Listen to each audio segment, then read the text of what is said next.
बिहार में पहला अल्पसंख्यक आवासीय विद्यालय किशनगंज में बनकर तैयार हो गया है। कभी भी उसका उद्घाटन हो सकता है। गौरतलब है कि बिहार सरकार ने सभी जिलों में एक एक अल्पसंख्यक आवासीय विद्यालय बनाने का फैसला किया था। किशनगंज में वक्फ की जमीन पर आवासीय विद्यालय करीब करीब बनकर तैयार हो चुका है। स्कूल बनाने के लिए अंजुमन इस्लामिया वक्फ नंबर 1257 ने 5 एकड़ जमीन दिया था। अंजुमन इस्लामिया के सेक्रेटरी मुजाहिद आलम हैं। पूर्व विधायक मुजाहिद आलम के कहना है कि मुख्यमंत्री नीतीश कुमार का ये एक बड़ा पहल है। अल्पसंख्यक आवासीय विद्यालय में क्लास 9वीं से लेकर 12वीं तक की पढ़ाई होगी। हर क्लास में 100 छात्रों का दाखिला होगा। उसमें छात्र और छात्राएं दोनों शामिल हैं। पढ़ाई पूरी तरह से फ्री होगी।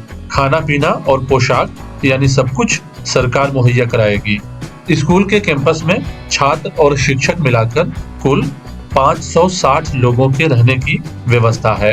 55 करोड़ के लागत से अल्पसंख्यक आवासीय विद्यालय बनाया गया है। 52 पोस्ट सैंक्शन किया गया है। दाखिला कंपटीशन के आधार पर होगा। छात्रों को आवासीय विद्यालय में पढ़ाई का एक बेहतर माहौल मिलेगा। मुजाहिद आलम का कहना है कि किशनगंज के कोचाधामन विधानसभा क्षेत्र में अल्पसंख्यक आवासीय विद्यालय का निर्माण किया गया है। उनके मुताबिक जल्द ही दूसरे जिलों में भी अल्पसंख्यक आवासीय स्कूल की तस्वीर नजर आएगी। माननीय मुख्यमंत्री ने घोषणा किया था कि बिहार के सभी जिलों में माइनॉरिटीज़ के लिए 560 बेड का रेजिडेंशियल स्कूल खोला जाएगा। इसके लिए सभी जिला पदाधिकारी से 3 एकड़ ज़मीन की मांग की गई थी पहले, और हमारे यहाँ उस वक्त किशनगंज में जिला पदाधिकारी पंकज दीक्षित साहब थे, और उन्होंने एक जगह 3 एकड़ ज़मीन चिन्हित करके भेजे थे विभाग को। जब मुझे जानकारी मिली कि वो एरिया जहाँ माइनॉरिटीज़ की आबादी नगण्य है, वहाँ ज़्यादातर आदिवासी समाज और जो दलित समाज के लोग रहते हैं, फिर मैं अंजुमन इस्लामिया वक्फ नंबर 1257 की 17 एकड़ ज़मीन डेरा मारी मुजाबारी में, जो किशनगंज ज़िले से लगभग 10 किलोमीटर से भी कम की दूरी पर है,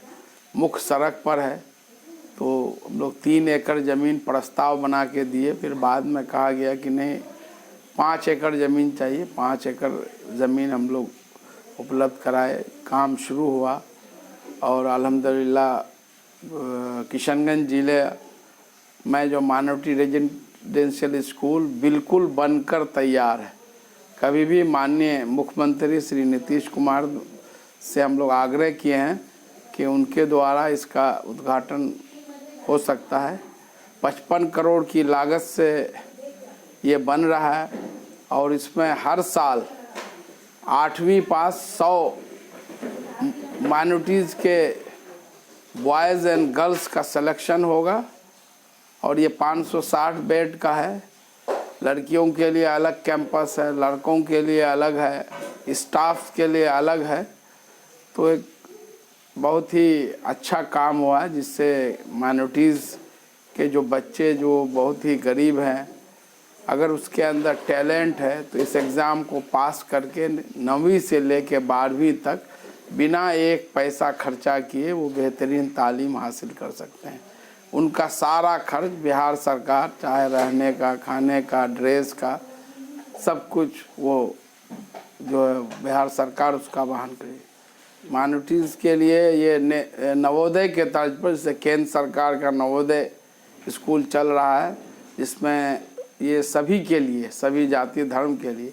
और जो नीतीश कुमार का जो ये माइनॉरिटी रेजिडेंशियल स्कूल है, ये सिर्फ माइनॉरिटीज़ के लिए, क्योंकि सच्चर कमेटी की रिपोर्ट में आप देखें हैं कि माइनॉरिटीज़ के बच्चे सबसे ज़्यादा एजुकेशन में, तालीमी और आर्थिक रूप से पिछड़े हैं। तो इसको शैक्षणिक रूप से मजबूत आगे बढ़ाएंगे तो निश्चित रूप से वो आर्थिक रूप से भी मजबूत हो। पूरे बिहार में बनना है और कई जगह शुरू हुआ है काम, लेकिन किशनगंज में हम लोग लगातार पहल करके मॉनिटरिंग के जो भी हिंड्रेंस था उसमें, जैसे काम शुरू होने से पहले 11,000 तार बीच ज़मीन के बीचों बीच गया हुआ था, उसको विभाग से नहीं हट पाया तो लास्ट में हम लोग मैं खुद अपने खर्च पर उसको जो है हटवा दिया ताकि काम जल्द से जल्द शुरू हो सके।